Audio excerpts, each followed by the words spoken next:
Assalamualaikum warahmatullahi wabarakatuh. Innal hamdalillah nahmaduhu wa nasta'inuhu wa nastaghfiruh wa na'udzu billahi min shururi anfusina wa min sayyiati a'malina. May yahdihillahu fala mudilla lahu wa may yudlil fala hadiya lahu. Asyhadu an la ilaha illallah wahdahu la syarika lah wa asyhadu anna Muhammadan abduhu wa rasuluh. Allahumma sholli ala nabiyyina Muhammad wa ala alihi wa sahbihi ajmain. Amma ba'd. Yang saya hormati Ketua Pimpinan Cabang Muhammadiyah Kota Bojonegoro dan segenap strukturalnya. Demikian juga bapak-bapak, ibu-ibu sekalian dari berbagai macam kaum amal usaha yang ada di Kota Bojonegoro, dari pendidikan mulai dari pendidikan dasar, menengah, atas dan seterusnya. Demikian juga mungkin ada bapak-bapak dan ibu-ibu sekalian dari rumah sakit yang ada di Kota Bojonegoro, maupun bapak dan ibu sekalian warga Muhammadiyah, baik yang berasal dari PCM Kota Bojonegoro maupun yang berasal dari luar PCM Kota Bojonegoro, dan mungkin juga banyak yang join kita dari luar daerah Bojonegoro sekalian yang dimuliakan Allah. Alhamdulillah, pada kesempatan ini kita masih dipertemukan oleh Allah Subhanahu wa taala di dalam kajian rutin ketarjian kita di PCM Kota Bojonegoro setiap 2 minggu sekali, dalam keadaan sehat walafiat, dalam keadaan Islam dan iman. Demikian juga salawat serta salam semoga tetap terlimpahkan kepada Nabiullah Muhammad sallallahu alaihi wasallam. Bapak-bapak dan ibu-ibu sekalian yang dimuliakan Allah, insya Allah pada kesempatan ini kita akan mencoba mengangkat sebuah topik, yaitu Kapita Selekta Fatwa Tarjih tentang Maulid Nabi Muhammad sallallahu alaihi wasallam dan Milad Muhammadiyah. Yang pertama, kenapa topik ini sangat penting untuk kita coba pahami? Karena dalam kesempatan ini warga Muhammadiyah atau Persyarikatan Muhammadiyah merayakan ulang tahun atau kelahiran Muhammadiyah, yang mana sering disebut dengan Milad Muhammadiyah. Yang mana kalau kita lihat memang ada interupsi dari pimpinan pusat Muhammadiyah kepada wilayah atau kepada daerah dan ke bawah untuk mengikuti resepsi dan juga merayakan Milad Muhammadiyah, tentu dalam konteks pandemi seperti ini, tentu dengan ketentuan yang ada di prokes, yaitu protokol kesehatan. Tetapi di sisi yang lain, Muhammadiyah itu ada sebagian warganya yang merayakan Maulid Nabi, ada yang tidak.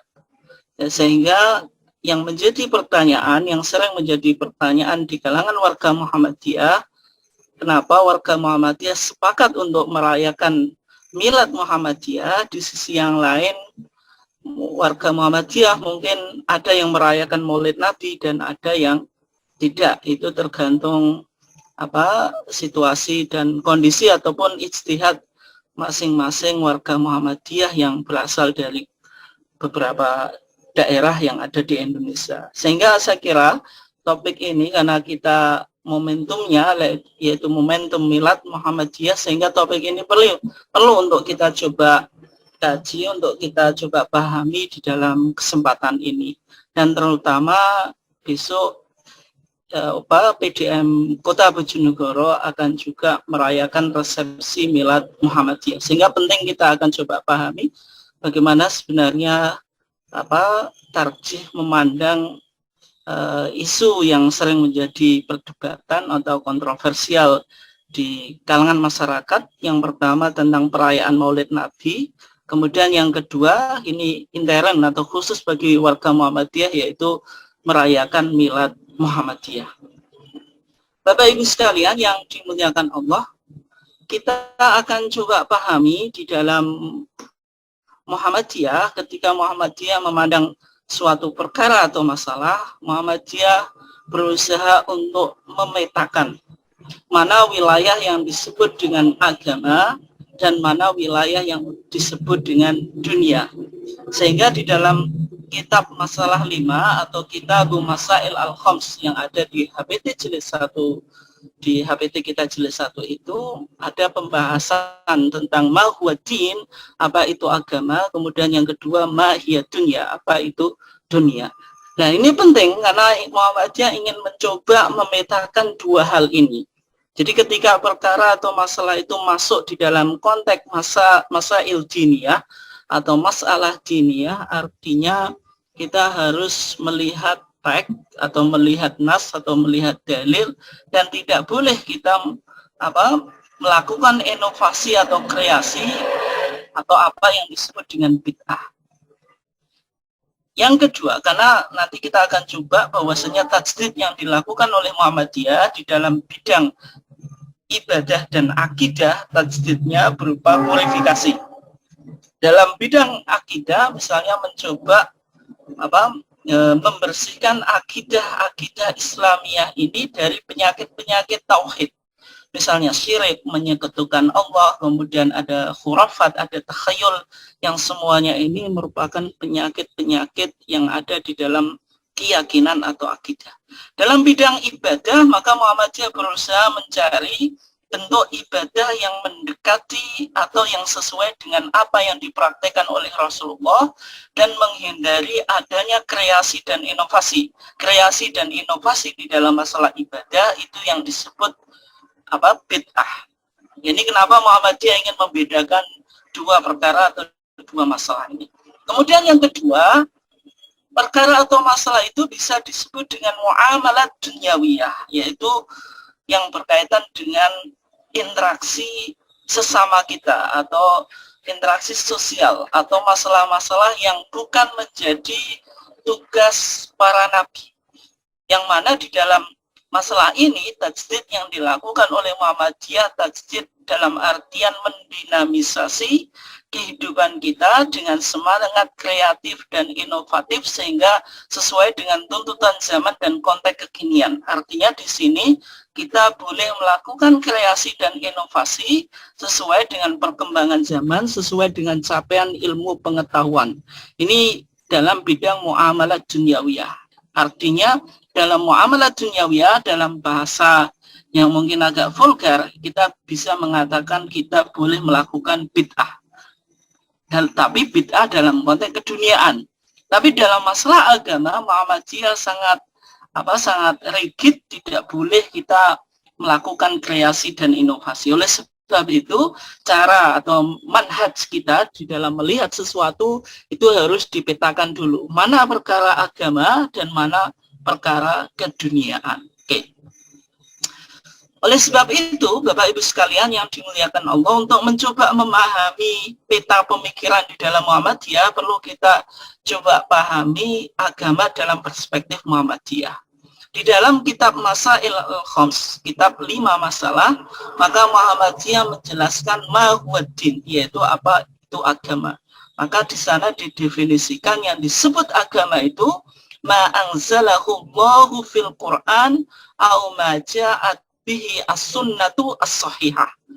Apa yang diturunkan oleh Allah di dalam Al-Quran dan apa yang dijelaskan di dalam as-sunnah as-sahihah. Sunnah as-sahihah ini dalam pandangan Muhammadiyah sudah diklarifikasi maksudnya, yaitu as-sunnah al-makbulah. Sunnah yang bisa diterima yaitu mencakup hadis sahih dan hadis hasan. Adapun hadis dhaif itu tidak bisa dijadikan argumentasi di dalam Muhammadiyah, kecuali hadis dhaif itu banyak jalannya sehingga yuqawwi ba'duha ba'dun, satu dengan yang lain atau riwayat satu dengan riwayat yang lain itu bisa saling menguatkan. Artinya di sini Muhammadiyah ketika mendefinisikan agama berbicara tentang sumber ajaran agama. Bahwasanya sumber ajaran agama itu sumbernya harus jelas, yaitu Al-Quran, yang kedua as-sunnah as-sahihah al-makbulah, yaitu sunnah yang bisa diterima. Isi agama itu 3. minal awamir, yaitu perintah-perintah, ada yang wajib, ada yang sunnah, wan nawahi, ada yang larangan, ada larangan makruh, ada larangan haram, wal irsyadat, yaitu petunjuk-petunjuk, yaitu sesuatu yang mubah tapi bisa kita dapatkan inspirasinya di dalam Al-Quran dan Sunnah. Itu yang disebut irsyadat. Yang tujuan agama itu lissolahil ibad, untuk kemaslahatan para hamba dunia huma ukrohum, yaitu dunia dan akhirat. Artinya Muhammadiyah tidak mendikotomi antara masalah dunia dan masalah akhirat. Meskipun masalah kemaslahatan dunia itu yang nanti endingnya untuk kemaslahatan yang lebih lebih utama dan lebih abadi, yaitu kemaslahatan akhirat. Tapi artinya dalam pandangan Muhammadiyah melihat melihat dunia dan akhirat itu secara balance, secara tawazun atau secara seimbang. Artinya kita tarik di sini bahwasanya ketika kita bicara agama, maka agama itu ya ada perintah, ada larangan, dan sumbernya harus Quran dan Sunnah. Ini makanya kita tadi sebut sebagai masalah diniyah. Berarti kalau Quran dan Sunnah itu kita tidak boleh melakukan kreasi dan inovasi. Oke. Tapi ketika Muhammadiyah bicara tentang dunia, gitu, dalam kitab Masalah 5 dijelaskan tentang maksud al-muradu bi amri dunia, dengan maksud apa yang dimaksud dengan perkara dunia di dalam sabda Nabi Muhammad SAW, antum a'lamu bi umuri dunyakum, kamu sekalian yang lebih mengerti atau yang lebih profesional tentang perkara-perkara keduniaanmu sekalian atau keduniaanmu. Ini artinya apa? Dijelaskan oleh Muhammadiyah, wal umur allati lam yub'ats li ajliha al-anbiya, yaitu perkara-perkara yang para nabi itu tidak diutus untuk memberikan jawaban terhadap permasalahan-permasalahan ini. Artinya ini bukan perkara yang menjadi tugas para rasul. Dan sehingga kalau kita coba lihat apa saja yang termasuk urusan agama itu dan bukan urusan dunia itu dan bukan menjadi tugas para rasul. Ya, misalnya kalau kita lihat di usul fikihnya Abdul Wahab Khalaf, maka dijelaskan ada 3, yaitu segala hal yang berhubungan dengan kebiasaan Nabi menjadi manusia biasa, seperti cara duduk, berdiri, makan, dan yang lainnya. Ini bukan menjadi tugas para Nabi, karena Nabi itu kemarin sudah kita bahas adalah basyarun mithluna, adalah orang yang sebagaimana kita memiliki tabiat insaniyah, memiliki tabiat kemanusiaan, sehingga Nabi juga makan, minum, berdiri, duduk, dan sebagainya, yang merupakan aktivitas-aktivitas yang dilakukan oleh manusia secara biasa. Kemudian yang kedua, segala hal yang merupakan pengalaman Nabi menjadi manusia, atau ini yang disebut eksperimen atau experience, yaitu bagaimana pengalaman-pengalaman hidup Nabi, melakukan strategi berperang, kemudian pengawinan pohon kurma yang dalam hadisnya itu yang dijelaskan ketika Nabi lewat di perkebunan kurma melihat para petani kurma sedang melakukan talqih. Talqih itu penyerbukan kurma, penyerbukan kurma, yaitu mencari kurma yang jantan kemudian dikawinkan dengan kurma yang betina. Tetapi ketika itu Nabi Muhammad memiliki sebuah pandangan yang lain. Ketika itu dibiarkan saja supaya terjadi penyerbukan secara alami, yaitu melalui angin ataupun hewan yang lainnya. Dan ternyata ketika sudah musim panen, Nabi bertanya tentang bagaimana hasil kurma, yang mana para petani kurma ketika itu mendengarkan saran Nabi. Maka Nabi mengatakan, mali nakhlikum, bagaimana hasil panen kurma kamu sekalian. Maka mereka mengkomplain, kulda kada wa kada ya Rasulullah, kamu bilang dulu gini. Artinya mereka mengalami kegagalan panen. Setelah itu Nabi mengatakan, antum a'lamu bi amri dunyakum, kamu sekalian yang lebih tahu tentang masalah keduniaan. Ini artinya Nabi memiliki pengalaman hidup atau ide yang bukan menjadi tugasnya, sehingga Nabi dalam arti bukan konteks keagamaan, sehingga Nabi mungkin saja terjadi kegagalan. Misalnya ketika Nabi dalam perang dalam perang Uhud, Nabi juga mengalami kegagalan. Ini artinya pengalaman-pengalaman yang dilakukan oleh Nabi yang ini masalah keduniaan yang tidak ada kaitannya dengan konteks keagamaan. Tetapi ketika menjadi tugas Nabi atau konteks keagamaan, maka Nabi tidak boleh salah. Sehingga Al-Quran menjelaskan tentang posisi Nabi ketika menyampaikan wahyu wa ma yantiqu anil hawa in huwa illa wahyu yuha. Nabi Muhammad itu tidak mengucapkan statement tentang agama itu berdasarkan hawa nafsunya. In huwa illa wahyun yuha. Kecuali apa yang disampaikan itu merupakan wahyu yang berasal dari Allah. Oke. Yang ketiga, segala hal yang khusus bagi Nabi ini yang min khusus Nabi. Hal-hal prerogatif atau hal-hal kekhususan yang hanya boleh dilakukan oleh Nabi. Misalnya Mohon maaf ini Bapak Ibu sekalian, misalnya Nabi boleh berpoligami lebih dari 4 istri, sehingga istrinya Nabi itu lebih dari 4. Ya, sehingga Islam mencoba membatasi tentang poligami. Poligami hanya boleh dilakukan maksimal 4 istri. Dan itu pun juga dikaji oleh Majelis Tarjih bagaimana dalam konteks sekarang, apakah masih relevan tentang kebolehan nikah atau poligami lebih dari 1 istri, atau misalnya 2, 3, atau maksimal 4 ini. Nah, insya Allah nanti suatu saat kita coba kaji. Tapi intinya di dalam Al-Quran itu ada fankihu ma taba lakum minan nisa'i mathna wa thulatha wa ruba'. Seolah-olah memberikan indikasi boleh menikah atau poligami lebih dari 1, artinya tapi maksimal 4. Tapi kalau Nabi istrinya itu lebih dari 4. Demikian juga misalnya yang termasuk kekhususan Nabi boleh melakukan puasa wisol. Puasa wisol itu ketika sudah matahari terbenam itu boleh tidak berbuka. Itu yang dilakukan oleh Nabi. Tapi kita sebagai umatnya ketika matahari itu sudah terbenam, maka kita disuruh ta'jilu al-iftar, atau mensegerakan berbuka. Oke. Ini yang beberapa hal yang bukan menjadi tugas Nabi. Oke. Kemudian yang kedua, Bapak Ibu sekalian yang dimuliakan Allah, sebelum kita masuk pada kapita selekta tentang Maulid Nabi dan juga Milad Muhammadiyah, kita coba pahami tentang ibadah di dalam Muhammadiyah.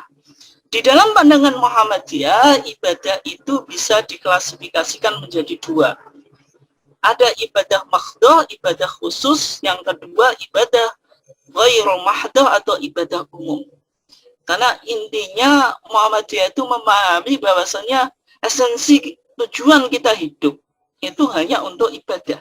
Sebagaimana yang dijelaskan oleh Allah, wa ma khalaqtul jinna wal insa illa liya'budun. Tidaklah aku menciptakan jin dan manusia kecuali untuk menyembahku. Dan juga deklarasi kita sebagai orang Islam itu kan, inna sholati wa nusuki wa mahyaya wa mamati lillahi rabbil alamin. Inna sholati, sesungguhnya sholatku, wa nusuki, dan ibadahku, wa mahyaya, dan hidupku, wa mamati, dan matiku cuma lillahi rabbil alamin. Hanya kita didedikasikan untuk Allah. Artinya segala aktivitas yang kita lakukan di dunia ini dalam perspektif Muhammadiyah harus menjadi ibadah. Baik menjadi ibadah mahdhah atau ibadah ghair mahdhah. Sehingga ini penting untuk dimunculkan kesadaran untuk beribadah. Sehingga Bapak Ibu sekalian kalau bekerja itu bukan hanya diniatkan untuk masalah keduniaan. Seorang bapak bekerja harus punya niat bahwasanya ketika bekerja itu beribadah untuk menafkahi istri. Seorang guru harus memiliki pemahaman ketika mengajar itu adalah bentuk ibadah kepada Allah Subhanahu wa ta'ala. Seorang perawat atau seorang dokter ketika menangani pasien harus dianggap ini pelayananku, atau merawat orang yang sakit itu sebagai bentuk ibadah. Ibadah-ibadah ini yang di luar ibadah mahdhah ini juga disebut ibadah, yaitu ibadah ghairu mahdhah. Sehingga dalam Muhammadiyah mencoba memahami ibadah itu ada ibadah mahdhah, ibadah khusus, ada ibadah ghairul mahdhah atau ibadah umum. Nah, kemudian yang perlu untuk kita pahami bagaimana tajdid dalam Muhammadiyah tadi. Muhammadiyah tajdidnya dibagi menjadi dua. Yang pertama tajdid salafi. Tajdid salafi itu tajdid mengikuti apa yang dipahami oleh Nabi dan para sahabat, yaitu merujuk pada sosok Nabi dan juga sahabat yang menjadi umat yang terbaik setelah Nabi. Kemudian ada tajdid khalafi. Khalafi itu orang-orang modern, orang-orang sekarang itu disebut khalafi. Dan maksudnya apa? Muhammadiyah sejak awal mengindikasikan sebagai gerakan tajdid. Tajdid itu adalah pembaruan. Tadi sudah kita sampaikan bahwasanya tajdid dalam bidang ibadah dan akidah, tajdid Muhammadiyah adalah tajdid salafi. Berarti kalau akidah harus merujuk pada akidah yang dipahami oleh Nabi berdasarkan Quran dan Sunnah. Dalam bidang ibadah juga tajdid yang sifatnya salafi, yaitu yang merujuk pada Nabi, sebagaimana Nabi menjalankan ibadah yang berdasarkan sunnah beliau dan juga Quran. Artinya di sini rigid dan tidak boleh kita melakukan kreasi dan inovasi. Kemudian tajdid khalafi. Tajdid khalafi itu dilakukan dalam konteks kekinian, dalam masalah yang disebut masalah keduniaan. Sehingga Muhammadiyah tidak kaku dalam melihat masalah-masalah keduniaan. Misalnya banyak nanti contohnya bisa kita diskusikan. Misalnya Muhammadiyah dalam masalah musik sangat fleksibel. Musik itu kalau membawa ke arah positif ya berarti boleh. Kalau ke negatif ya haram. Misalnya gambar. Berbeda ini nanti dengan ada beberapa kelompok yang mengharamkan gambar. Gambar itu dilihat ilahnya kalau di Muhammadiyah. Jadi kalau gambar sebagai media pembelajaran, terutama Bapak Ibu sekalian yang dalam mengajar siswanya, apalagi guru-guru di SD ataupun di TK itu kan perlu untuk menggunakan media-media gambar sebagai sarana edukasi yang bagi siswa. Apakah ini haram? Misalnya menggambar orang atau menggambar sesuatu yang bernyawa. Maka dalam pandangan Muhammadiyah, gambar itu sesuai dengan ilahnya. Tapi kalau untuk kepentingan edukasi berarti positif, itu halal. Tapi kalau gambar untuk disembah, misalnya gambar seorang wali, kemudian disembah, yang gambar itu menjadikan pengultusan terhadap sosok itu, maka bisa haram. Jadi ini tergantung motivasi dan ilahnya gitu. Dan sebagaimana yang pernah kita bahas bahwasanya gambar Mbah Yai Ahmad Dahlan pun pernah diharamkan di dalam sejarah Muhammadiyah. 1929 Muhammadiyah mengharamkan pemasangan gambar Mbah Yai Ahmad Dahlan. Karena 1961 Mbah Yai Ahmad Dahlan diangkat menjadi pahlawan nasional, sehingga paradigma berpikir mulai berubah. Kemudian 1968 di Muktamar Tarji di Sidoarjo, gambar Mbah Yai Ahmad Dahlan dihalalkan dan ditarik putusan yang sebelumnya. Kenapa ketika itu? Karena diantara salah satu argumentasi atau alasannya ketika itu Muhammadiyah takut ketika gambar Mbah Yai Ahmad Dahlan ini diputuskan oleh warga Muhammadiyah kan itu. Tapi 1968 itu sudah dianggap bahwasanya akidah warga Muhammadiyah sudah kuat, warga Muhammadiyah sudah tidak memiliki sifat misalnya ingin tabarok atau tawasul kepada sosok Mbah Yai Ahmad Dahlan, sehingga gambar tersebut dicabut. Artinya boleh memasang gambar Mbah Yai Ahmad Dahlan terutama untuk kepentingan edukasi, dan kita mengenalkan kepada warga Muhammadiyah tentang founding fathers atau pendiri Muhammadiyah itu sosok yang menjadi figur di dalam Muhammadiyah itu. Oke. Jadi tajdid yang di sini sifatnya khalafi. Nanti kita lihat misalnya fatwa Tarji tentang pandemi ini pendekatannya burhani juga, yaitu memanfaatkan ilmu pengetahuan. Sehingga rata-rata warga Muhammadiyah melakukan soft distancing, kemudian dalam sholat dan yang lainnya. Kenapa? Karena Muhammadiyah tajdidnya sifatnya khalafi. Jadi tetap mempertimbangkan ilmu pengetahuan, tidak hanya tajdid salafi atau nanti yang disebut bayani hanya berdasarkan teks, kemudian misalnya melarang soft dijarakkan atau sholat dengan masker dan yang lainnya. Maka pandangan Muhammadiyah lebih pada maslahah. Nanti kita coba lihat. Oke. Kalau kita lihat di kitab Masail 5, kitab 5 masalah, Muhammadiyah mencoba memahami ibadah. Apa yang disebut ibadah? Ibadah itu at-taqarrubu ilallah, mendekatkan diri kepada Allah bimtithali awamirihi wajtinabi nawahi, dengan menjalankan perintah-perintah Allah dan menjauhi larangan-larangan Allah. Ini artinya ketika ada perintah dan larangan. Nah, wal amali bima adzina bihi asy-syari', dan berbuat dengan apa yang diizinkan oleh syariat. Ini kalau tidak ada perintah dan larangan atau sesuatu yang mubah. Nanti ini yang disebut ibadah amah. Ibadah itu ada dua. Ada amah kullu amalin adzina bihi asy-syari', segala amalan yang diizini oleh syariat.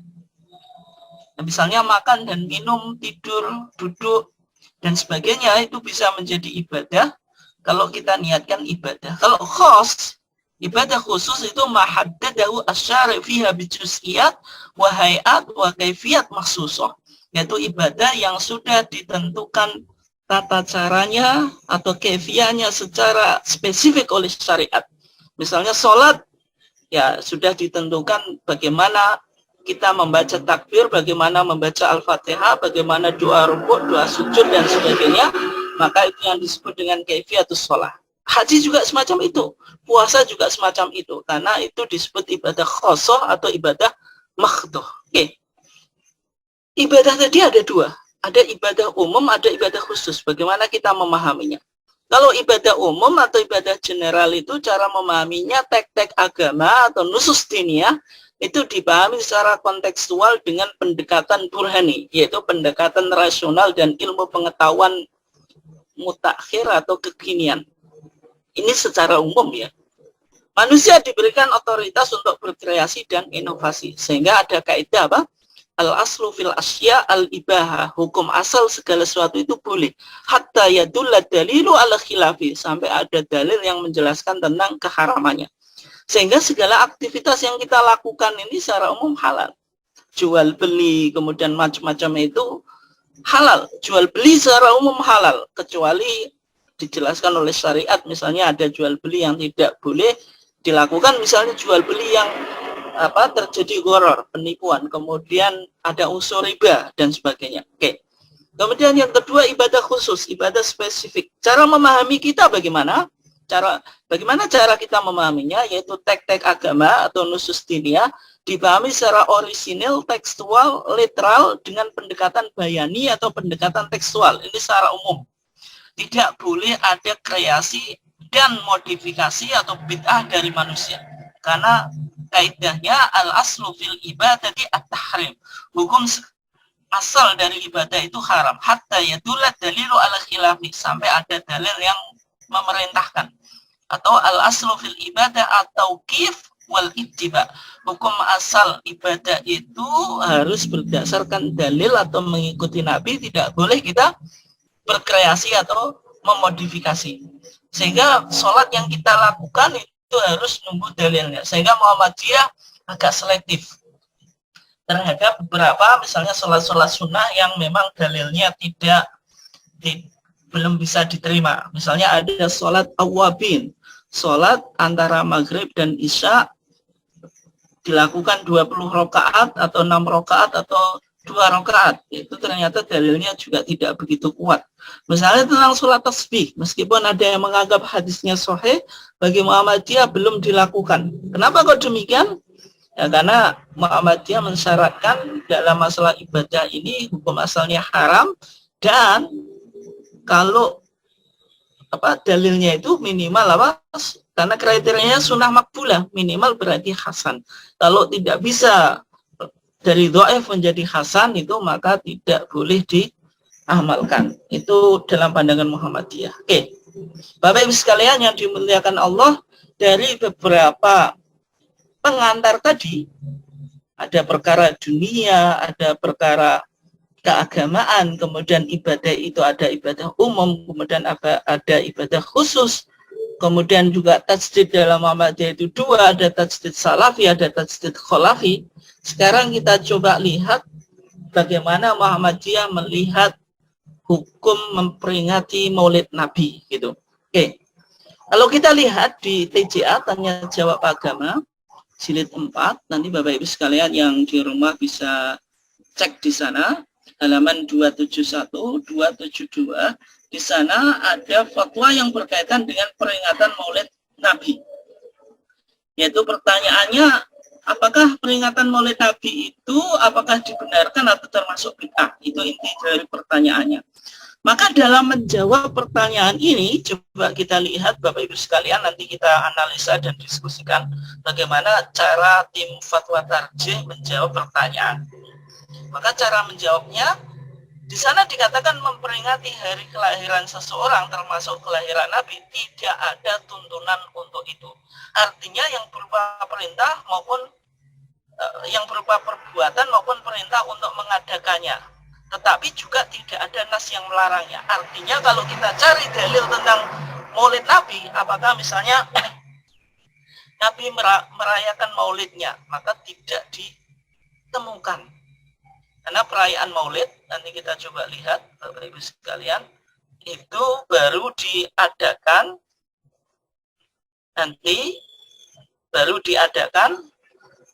sekitar abad yang ketiga atau 200 tahun setelah Nabi meninggal.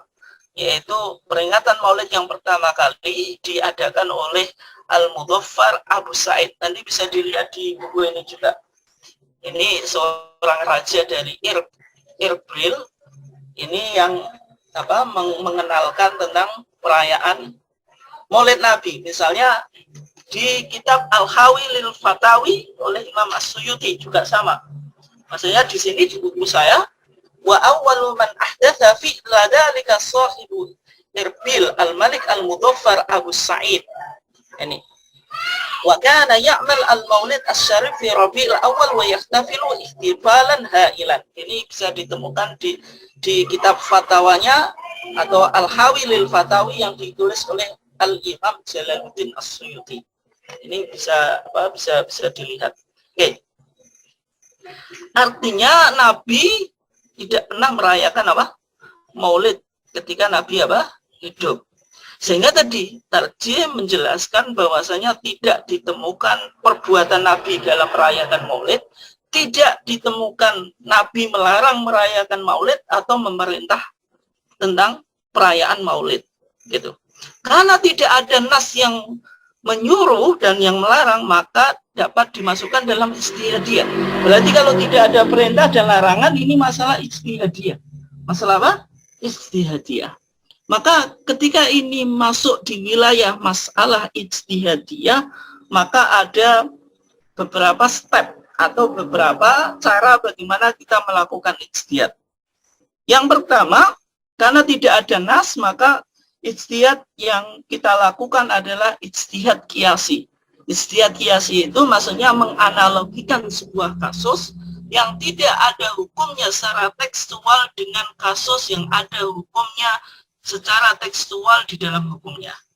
Nah, misalnya kita di Indonesia zakat fitrinya pakai beras dan ukurannya kira-kira 2,5 kilo.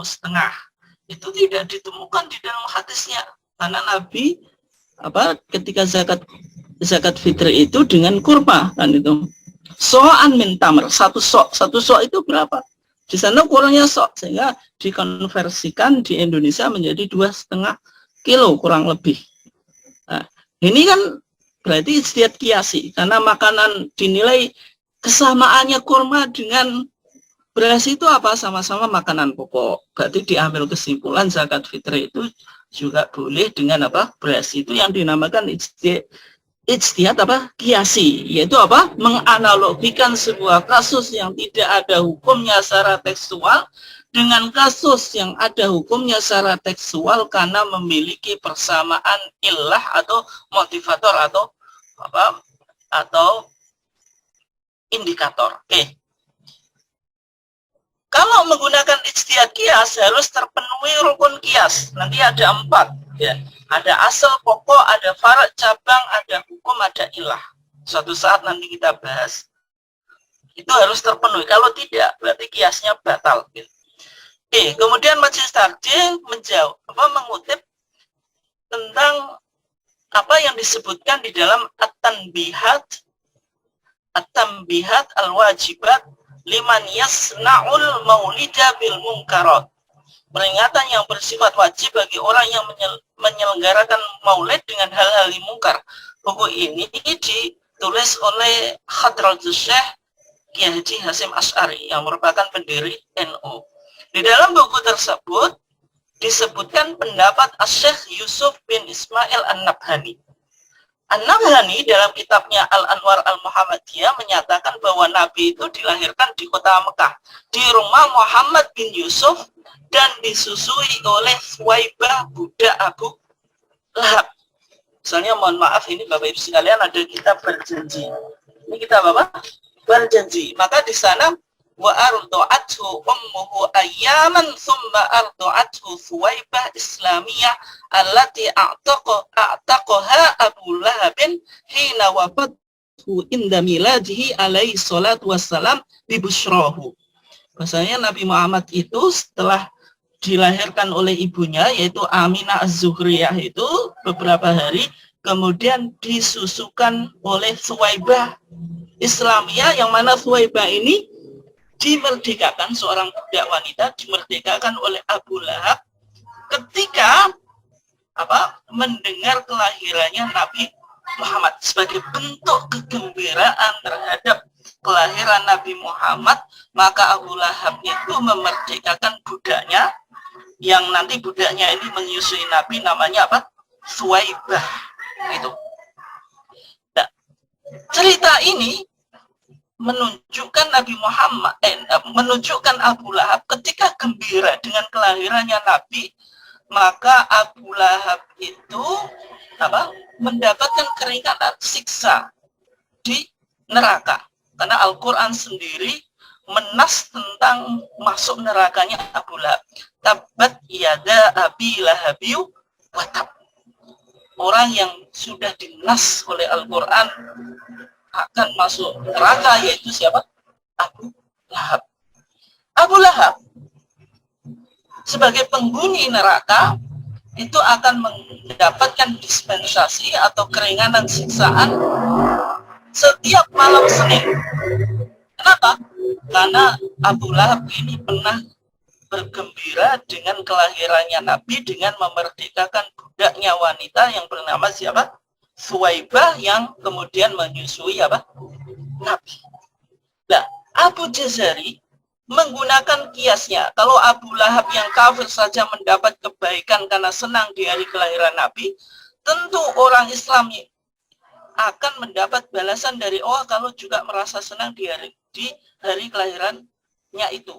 Artinya kalau kita merayakan Maulid Nabi di kitab tersebut, di kitab yang ditulis oleh Mbah Hasyim Asy'ari tadi, artinya kita akan mendapatkan pahala gitu.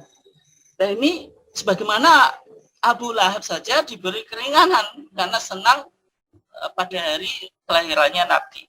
Maka dalam pandangan tarjih, cara ijtihad kiasi yang semacam ini tidak bisa dijadikan alasan. Kias ini dianggap kias yang batal karena tidak terpenuhi asalnya. Ini tidak terpenuhi rukun kias. Ya. Nah, karena ijtihad kiasi tidak terpenuhi, maka langkah berikutnya dilakukan ijtihad istislahi. Ini Bapak Ibu sekalian penting untuk dicoba dipahami. Ijtihad istislahi itu apa? Ijtihad yang didasarkan pada illatul maslahah, pada ilat kemaslahatan gitu. Karena masalah dalam masalah ini tidak dijelaskan di dalam Al-Quran secara tekstual, baik yang melarang atau yang memerintah, maka ini yang disebut dengan maslahah mursalah. Maslahah mursalah itu maslahah yang Al-Quran tidak berbicara secara tekstual, baik melarang atau memerintah. Itu. Dan juga masalah ini tidak kontradiksi dengan teks. Itu yang disebut masalah mursalah. Nanti suatu saat ketika kita mengkaji manhaj tarjih, bisa kita bahas apa yang disebut dengan maslahah mursalah. Oke. Ada beberapa hal yang perlu diingat pada penetapan hukum atas dasar kemaslahatan itu. Kemaslahatan dalam Islam itu harus ditujukan pada 5 essential value atau nilai esensi yang 5. Agama itu datang untuk menjaga 5 hal. Yang pertama, hifdzuddin atau proteksi agama. Yang kedua, hifdzul nafs, menjaga jiwa. Yang ketiga, hifdzul akal, menjaga akal. Yang hormatan. Yang berikutnya, hifdzul nasl, menjaga keturunan. Ada juga yang menambahi dengan hifdzul mal, menjaga harta. Kalau ini berarti 6, karena ada yang memasukkan menjaga kehormatan dan menjaga keturunan itu 1. Tapi di sini tidak disebutkan menjaga harta. Oke. Karena masalah kemaslahatan itu berubah dan berputar pada ilahnya, maka ketentuannya ialah pada kemaslahatan yang dominan atau masalah yang rojihah, yaitu yang dapat mendatangkan kebaikan dan menghindari kerusakan. Oleh sebab itu dijelaskan bagaimana tentang hukum maulid Nabi. Maka di sini perinciannya. Kalau pada suatu masa, di mana masyarakat kurang lagi perhatian pada ajaran Nabi dan tuntunannya, maka mengadakan peringatan maulid Nabi Muhammad dengan cara menyampaikan informasi yang berkaitan dengan misalnya bagaimana kelahirannya Nabi Muhammad, bagaimana sosok Nabi Muhammad, kita bisa mengambil inspirasi tentang keteladanan Nabi Muhammad, perjuangan dakwah dan sebagainya. Maka merayakan maulid untuk mengenalkan sosok Nabi Muhammad kepada jamaah atau kepada umat Islam, maka diperbolehkan karena melihat kemaslahatannya. Tapi yang kedua, kalau mengadakan peringatan maulid Nabi itu ada catatannya, harus dijauhi hal-hal yang bertentangan dengan hal-hal yang bertentangan dengan agama, seperti terjerumus kepada kemusyrikan, menjurus kepada maksiat atau kemungkaran. Nah, itu misalnya maulid tidak ada merayakan campur baur antara laki-laki dan perempuan. Itu tentu dianggap tidak boleh. Dan sebagaimana yang dijelaskan di bukunya Basim Asyari. Misalnya kalau di Muhammadiyah, misalnya ada kitab Majmu' al-Mawalid, kitab-kitab tentang madaih, tentang pujian Nabi. Misalnya ada Maulid al-Dhibai, ada al-Barzanji, ada Qasidah Burdah, ada Maulid al-Azab, dan yang lainnya. Nah, kalau di Muhammadiyah kenapa kok tidak dibaca? Karena dalam pandangan Muhammadiyah, di kitab-kitab ini terkadang ada pujian yang terlalu hulu kepada Nabi. Itu namanya ittiraq, yaitu memuji Nabi secara berlebihan, atau juga ada tawasul kepada Nabi. Karena Muhammadiyah tidak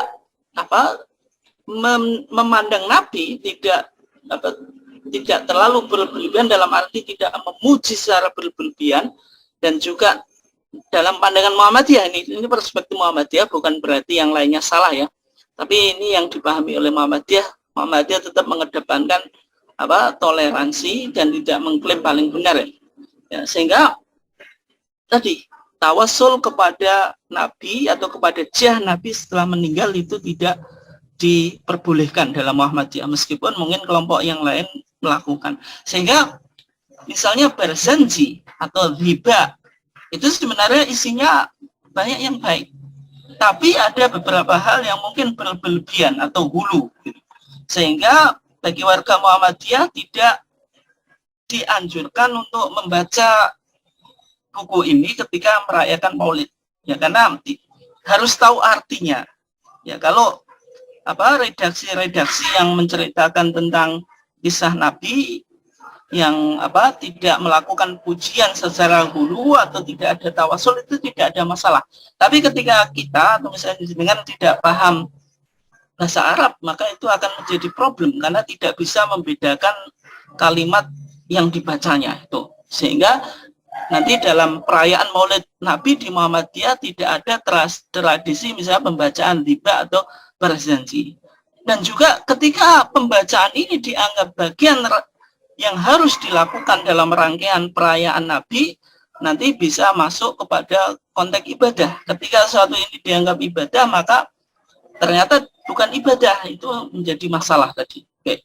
Kemudian yang ketiga, kalau peringatan Maulid Nabi itu tidak dapat dihindari dari hal-hal seperti di atas, kiranya peringatan Maulid Nabi tidak perlu untuk diadakan. Sehingga ini penting untuk kita coba pahami. Ya, kalau misalnya bagi warga Muhammadiyah merayakan Maulid Nabi diisi dengan pengajian, kemudian ada jaminan atau makanan, ya wajar ya saja, tidak ada ritual-ritual tertentu yang menyalahi syariat, maka itu boleh-boleh saja gitu.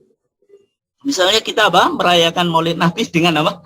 Dengan ngaji tarjih, itu boleh saja. Sehingga kesimpulan kita Bapak Ibu sekalian untuk memudahkan apa yang sudah kita bahas, ini Maulid Nabi itu perkara duniawiyah. Karena perkara duniawiyah artinya tidak ada larangan dan perintah. Maka ini masuk wilayah ijtihadiyah. Maka yang harus kita lakukan ketika ini masalah ijtihadiyah, yang pertama harus kita tempuh ijtihad bayaniyah, ijtihad secara tekstual. Dalil Quran dan Sunnah ya jelas nggak ada. Kalau tidak ada berarti pindah ke ijtihad qiyasiyah, yaitu menganalogikan sebuah kasus yang tidak ada hukumnya secara tekstual dengan kasus yang ada hukumnya secara tekstual karena memiliki persamaan ilah di dalam hukum. Tadi melakukan ijtihad qiyasiyah juga dianggap batal karena tidak terpenuhi syarat-syarat qiyas.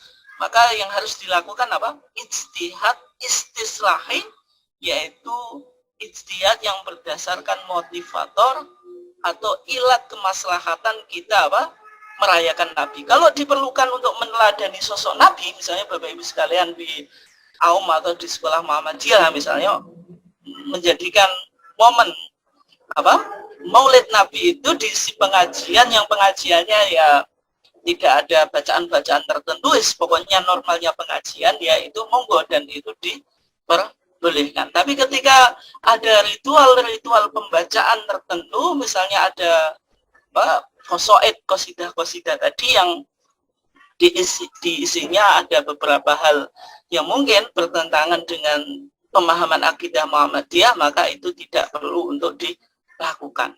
Ini yang disebut ijtihad istislahi berdasarkan ilah atau motif kemaslahatan. Oke, jadi kesimpulannya demikian. Nah, sehingga Bapak Ibu sekalian, kalau kita coba lihat sebentar ini, ragam ijtihad dalam Muhammadiyah itu bagaimana? Ijtihad itu ada ijtihad bayani. Ijtihad bayani itu ijtihad yang berdasarkan pada teks, yaitu dalil Quran dan Sunnah. Yang dilakukan menginterpretasi teks. Jadi teksnya itu ditafsiri. Misalnya kalau Quran berarti menafsirkan Sunnah. Misalnya Al-Quran bilang wa aqimus sholat, dirikanlah sholat, maka tidak dijelaskan kaifiah sholat di dalam Al-Quran, maka yang menjelaskan hadis. Itu contoh ijtihad bayani. Kalau ijtihad bayani tidak bisa, maka ijtihad qiyasi. Ijtihad berdasarkan kausasi efisien, yaitu mencari ilatul hukum, mencari ilat hukum. Misalnya ada minuman, berbagai macam minuman keras, ada toa misalnya, ada whisky, ada bir, yang mana minuman-minuman ini tidak semuanya berasal dari anggur. Padahal dalam dalil Qur'annya innamal khamru wal maisir dan seterusnya disebut al-khamr. Khamr itu mayutakhad min inab, minuman keras yang terbuat dari anggur. Bagaimana kalau minuman keras itu misalnya tadi toa, memabukkan sifatnya tapi tidak disebutkan di dalam Al-Qur'an. Tidak ada dalam Al-Qur'an misalnya bilang innamat tawa'u, enggak ada. Yang ada innamal khamru. Karena toa dengan khamr, ini toanya tidak ada tagnya, khomernya ada. Kemudian dicari ilahnya, sama-sama memabukkan. Kemudian ditarik hukum, berarti karena sama-sama memabukkan, hukumnya haram. Itu contoh ijtihad qiyasi. Contoh yang lain, kalau jenengan punya kerbau misalnya, ini contoh zakat ya. Kerbau itu sudah sampai nisab. Nah itu, bagaimana? Dizakati atau tidak? Maka kerbau itu zakatnya dikiaskan kepada sapi, sehingga di dalam al-amwal fil Islam di dalam tarjih itu wal jamus kiasan alal babor. Zakatnya kerbau itu dikiaskan kepada sapi dan tidak ditemukan hadis yang menjelaskan tentang zakat apa kerbau. Karena kerbau itu satu jenis dengan sapi, maka yang dilakukan apa ijtihad kiasi yaitu kausasi efisien. Oke, yang ketiga disebut ijtihad istislahi yaitu kausasi finalis, yaitu melihat kepada maslahat bahwasanya syariat itu datang untuk memproteksi 5 hal. Yang pertama apa? Menjaga agama atau hifdzuddin. Yang kedua apa? Hifdzul akal, menjaga akal atau the protection of intellect. Yang ketiga apa? Hifdzul mal, menjaga harta. Yang keempat apa? Yaitu apa? Menjaga an-nasl, menjaga jiwa. Kemudian menjaga jiwa. Ada 5 maslahat yang sudah kita bahas tadi. Oke. Nah, sekarang kita coba lihat bagaimana memperingati milad Nabi dan milad persyarikatan. Ini yang saya kira penting ya. Kalau kita lihat Bapak Ibu sekalian di dalam fatwa tarjih ini masih di TJA juz 4 atau volume 4 halaman 272-273. Di sana berbicara tentang milad persyarikatan Muhammadiyah yang pada hari-hari ini kita disibukkan dengan milad Muhammadiyah itu bagaimana? Maka di sana dijelaskan memperingati hari ulang tahun kelahiran seorang atau organisasi atau hari kematian seseorang termasuk masalah ijtihadiyah. Jadi milad Muhammadiyah itu masalah ijtihadiyah. Kenapa demikian? Karena tidak ditemukan perintah dan larangan. Kalau tidak ditemukan perintah dan larangan berarti apa? Masalah muamalat duniawiyah, masalah keduniaan. Maka bagaimana hukumnya? Kembali pada ijtihad tadi. Ya. Tidak ada nas yang menunjukkan atau dapat dijadikan dasar langsung untuk menetapkan hukumnya. Oleh sebab itu kita lakukan ijtihad kiasi ya tidak mungkin. Yang dilakukan adalah ijtihad istislahi. Melihat kepada maslahat kita merayakan apa? Organisasi atau persyarikatan. Kalau kita lihat ternyata ada ayat-ayat yang menganjurkan kita untuk berorganisasi dan melakukan amal ma'ruf nahi munkar secara kolektif. Nah, ayat yang cukup populer di kalangan warga Muhammadiyah itu wal takum minkum ummatun yad'una ilal khair. Dan adalah kamu sekalian membuat komunitas atau persyarikatan atau umat yang mengajak kepada kebaikan. Wa ya'muruna bil ma'ruf, mengajak kepada yang ma'ruf, wa yanhauna 'anil munkar, dan mencegah yang mungkar, wa ulaika humul muflihun. Mereka adalah orang-orang yang beruntung. Nah, dari ayat ini menjelaskan tentang pentingnya kita berorganisasi, melakukan amar ma'ruf nahi munkar secara kolektif, secara bersama. Ketika memperingati ulang tahun kelahirannya, persyarikatan ini bisa menumbuhkan spirit kita di dalam berorganisasi, memahami bahwasanya apa yang kita lakukan itu sudah tepat dan merupakan dakwah secara kolektif, yaitu Muhammadiyah dalam usianya segini bisa memberikan dakwah amar ma'ruf nahi munkar yang luar biasa, mendirikan berbagai macam aum dan sebagainya. Dan juga di milad yang kali ini yaitu Muhammadiyah sudah mempunyai universitas misalnya di Malaysia dan sebagainya. Ini capaian-capaian yang luar biasa yang dimiliki oleh Muhammadiyah. Dan ketika milad ini dijadikan motivasi kita untuk berorganisasi, menumbuhkan spirit dan melakukan refleksi di dalam berorganisasi ini, maka hal itu yang disebut ilatul maslahah. Sehingga perayaan milad, karena ini masalah duniawiyah, masalah keduniaan, maka diperbolehkan. Dan kembali pada ijtihad istislahi, yaitu ijtihad yang didasarkan pada aspek kemaslahatan. Demikian Bapak Ibu sekalian kajian kita pada malam hari ini, dan kita coba kita kembangkan di dalam tanya jawab supaya ada diskusi atau pembahasan yang lebih detail atau lebih dalam dari topik yang kita bahas pada malam hari ini. Terima kasih Bapak Ibu sekalian, dan saya persilahkan Bapak dan Ibu sekalian untuk menyampaikan tanggapan atau komentar atau juga pertanyaan yang berkaitan dengan topik yang kita bahas pada malam hari ini. Silahkan Bapak Ibu sekalian.